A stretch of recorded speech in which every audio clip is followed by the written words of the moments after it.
So the average person spends more than 3 hours a day looking at their phone. Might not sound like a lot, but that's more than a month and a half out of every year.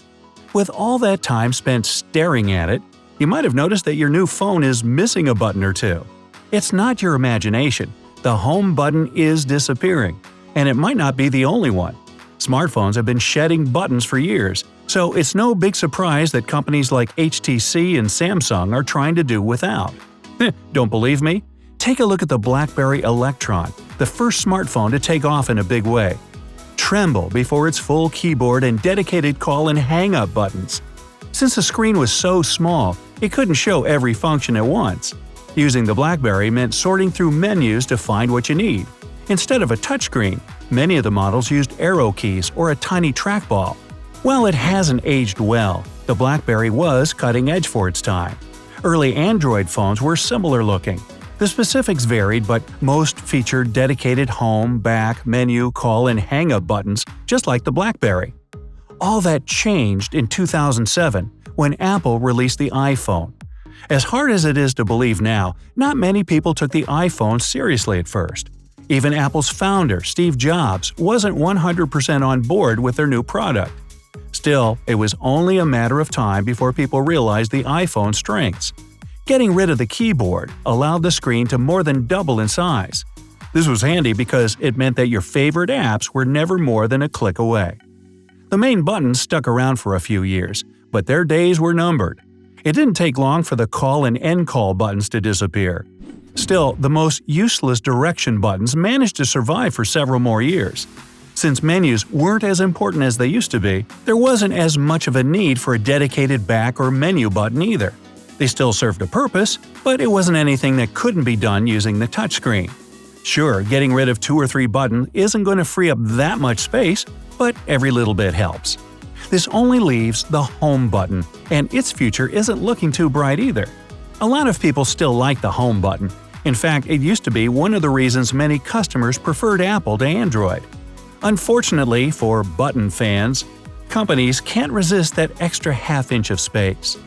Removing the home key also makes the phone's surface smoother, giving it a sleeker, more seamless look. Some manufacturers will tell you that doing away with buttons is also a practical decision, and they don't plan to stop with ditching the home key.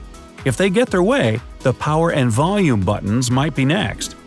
HTC's U12 replaces its buttons with touch sensors, and the Samsung Galaxy Note 10 got rid of the power button completely. You can still change the settings so that the voice assistant button works as the power button, but that stops you from using the voice assistant.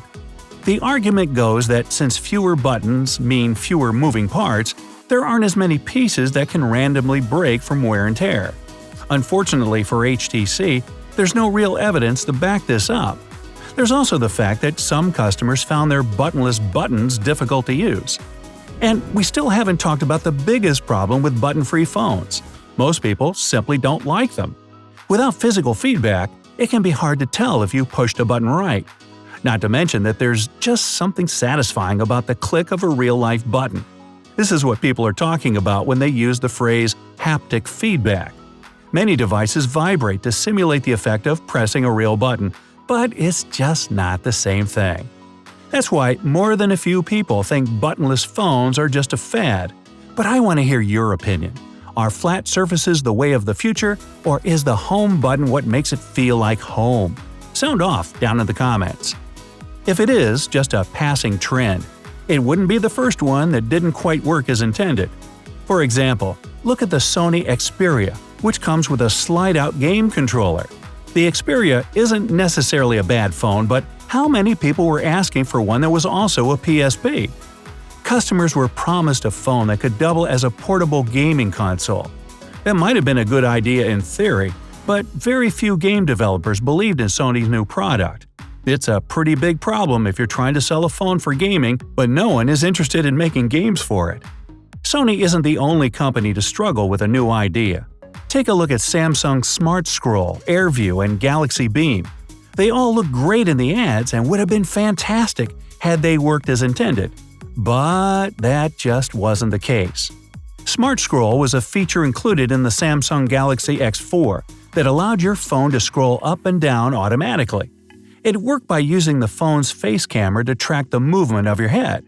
That was the idea, but it went to market before the engineers were able to iron out all the kinks. You sometimes had to move your head really far to get it working. Too many customers lost patience with what they thought was an unnecessary feature. The same people felt the same way about the Air View. This was the feature that allowed Samsung users to preview notifications without having to touch the screen. It did this by hovering your finger over the app in question. AirView was usually alright at figuring out what you were pointing at, but it only worked with a handful of apps. As with the Sony Experia, developers wanted nothing to do with it. The AirView feature still lurks in the settings menu of many Samsung phones, but the company has stopped actively promoting it, so many people don't realize it's even still there. As for the Galaxy Beam, Samsung's Galaxy Beam and Beam 2 were the only phones that came with a built-in projector. Now, even I can admit that's kind of cool. It cost more than other Samsung phones at the time, but still might have been successful if not for a few issues with the projector itself. The main problem was that it drained the battery too quickly, which discouraged people from using the Beam's signature feature. Motorola tried something similar with one of their Moto Mod phone attachments. It had most of the same problems as Samsung's, but the fact that it was an optional attachment helped to soften the blow. Now, I have to mention the brand that got the ball rolling, the BlackBerry Storm.